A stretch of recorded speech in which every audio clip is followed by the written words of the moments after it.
Welcome to TYT RotoWire. I'm Heather Ankeny alongside Michael Shure and Chris Liss from RotoWire.com, working the waiver wire for Week 8. And, real quick, before you start into this list, I've got a bench full of just kind of scrubby running backs that I've been grabbing weekly. And here, there's like 3 more on my list that I could grab this week. And I don't know, can you get rid of some of those guys? Are you targeting new ones every week? I can't tell you. Like Kyrie Robinson. Yes, get rid of. People like that. Thomas is out for a few games. Yeah, so but Kyrie Robinson becomes more intriguing now. But Mark Ingram is back. Yeah. And Travaris Cadet is the guy who catches the passes, and they've got Cooks who's kind of used in a similar role. So.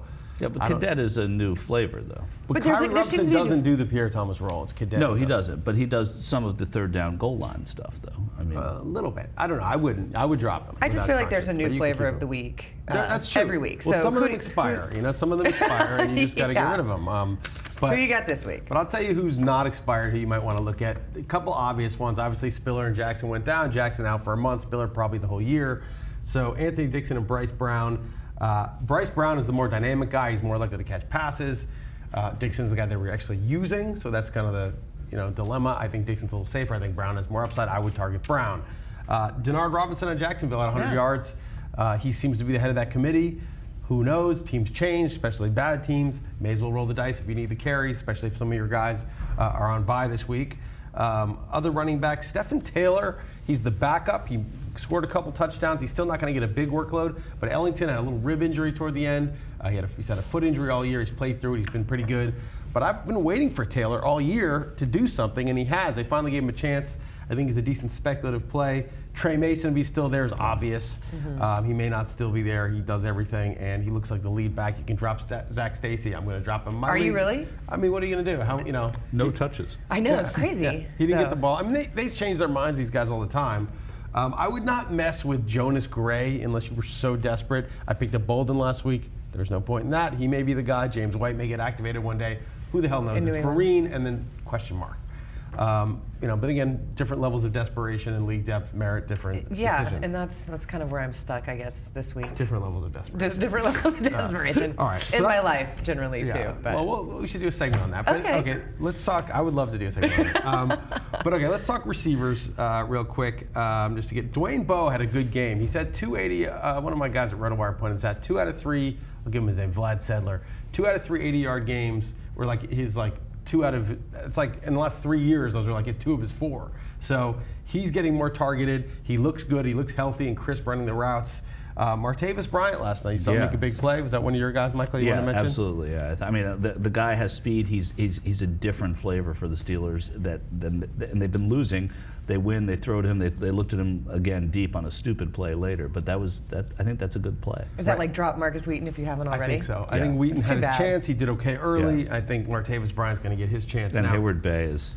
Yeah, he was on the hands team, though, on the onside kick. And it touched his hands. And it kept going. Coincidentally. Yeah, that's not right. He did make a big catch on third down. Doug Baldwin's the other guy, right? They got rid of Percy Harvin, and Baldwin has been good. He was bad his second year. He was playing hurt. His rookie year, he's good. He was been good pretty much ever since. Now that's thinned out a little bit. I like Doug Baldwin to a lesser extent. Jermaine Kearse. And that's really it for the wide receivers. I don't see a lot. Do you have any other wide receivers? No, I didn't. No, it was the last guy I'm just going to mention here, and it's sort of a hunch / there's a little bit of evidence, is Ryan Tannehill. He ran for about 40 yards, 50 yards. He has looked good to me at times. He's looked horrible other times. Remember, he's playing behind that Richie Incognito offensive line last year that imploded. He's only in his 3rd year. They finally have a real offensive coordinator. He was late converting to quarterback. He did it in college. I think there's some upside for Tannehill. And it looks like the Dolphins have decided to give it to him too, because they've been second guessing him out of camp at the beginning of the season, even as recently as 2 weeks ago. So I think they're going to give him that job. I mean, it seems like it's pretty for this season in cement that they're going to support him. Yeah, there are guys, Matt Moore. I mean, it's like he's a journeyman. I know that. But they were talking. There were whispers. You're right. And then the last guy I'm going to say is RG3. Actually, really, he may come back in a week or two. There's a small chance he comes back this week. I don't think they're going to let him do it.